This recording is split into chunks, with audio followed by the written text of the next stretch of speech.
పశ్చిమాసియాలో యుద్ధం భయానక రూపం దాల్చింది. సౌత్ పార్స్ గ్యాస్ ఫీల్డ్స్ పై ఇజ్రాయెల్ దాడులకు ప్రతీకారంగా ఇరాన్ అరబ్ దేశాలపై విరుచుకుపడుతోంది.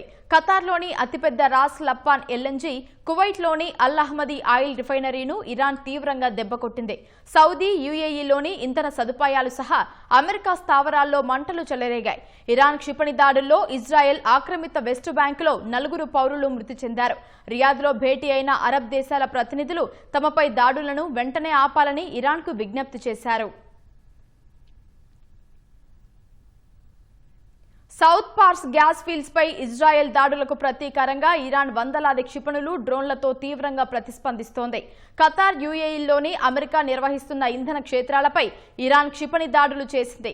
తమ ఇంధన నిల్వలను ధ్వంసం చేశారని, ఇప్పుడు అమెరికాకు సంబంధం ఉన్న ఇంధన క్షేత్రాల్ని బూడిద చేస్తామని రెవల్యూషనరీ గార్డ్స్ ప్రకటించింది. ఖతార్లోని ప్రపంచ ప్రసిద్ధ రాస్ లప్పాన్ ఎల్ఎన్జీ కేంద్రంపై జరిగిన దాడిలో భారీగా ఆస్తి నష్టం వాటిల్లిందని ఖతార్ ధృవీకరించింది. ఇరాన్ రాయబారులు 24 గంటల్లో దేశం విడిచి వెళ్లాలని ఖతార్ ప్రభుత్వం ఆదేశించింది.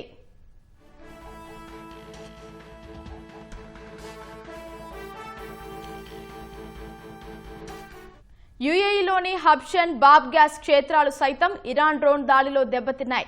కొన్ని క్షిపణుల్ని రక్షణ వ్యవస్థలు అడ్డుకున్నాయి.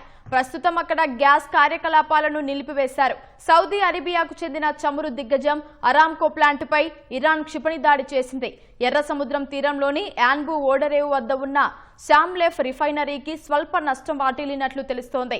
ఆరామ్కో అమెరికాకు చెందిన ఎక్సాన్ మోబిల్ సంయుక్త భాగస్వామ్యంలో ఈ ఇంధన కేంద్రం నడుస్తోంది. అటు కువైట్లోని అల్ అహ్మదీ ఆయిల్ రిఫైనరీపై ఇరాన్ డ్రోన్ విరుచుకుపడింది. ఈ దాడిలో చమురు శుద్ధి కేంద్రం దెబ్బతిందని, భారీగా మంటలు చెలరేగాయని తెలుస్తోంది. ఈ దాడుల ప్రభావంతో అంతర్జాతీయ మార్కెట్లో చమురు ధర ఒక్కసారిగా ఆకాశాన్ని అంటాయి. బ్యారెల్ క్రూడ్ ఆయిల్ ధర $112 చేరుకుంది. అటు ఐరోపాలో గ్యాస్ ధర ఒక్కసారిగా 30% పెరిగింది. ఫలితంగా చమురు కొరతను అధిగమించేందుకు వెనిజువేలాపై ఉన్న ఆంక్షలను అమెరికా సడలించింది.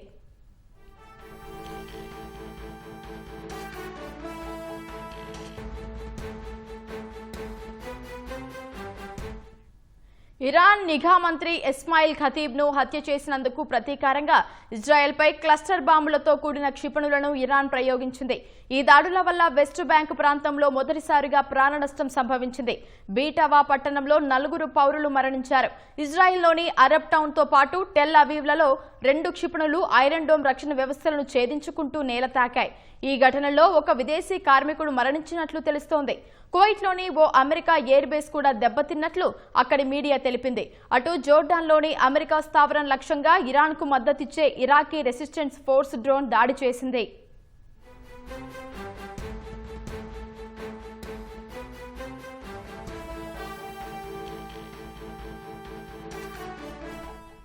ఖతార్ తీరంలో ఒక వాణిజ్య నౌకపై ఇరాన్ దాడి చేసింది.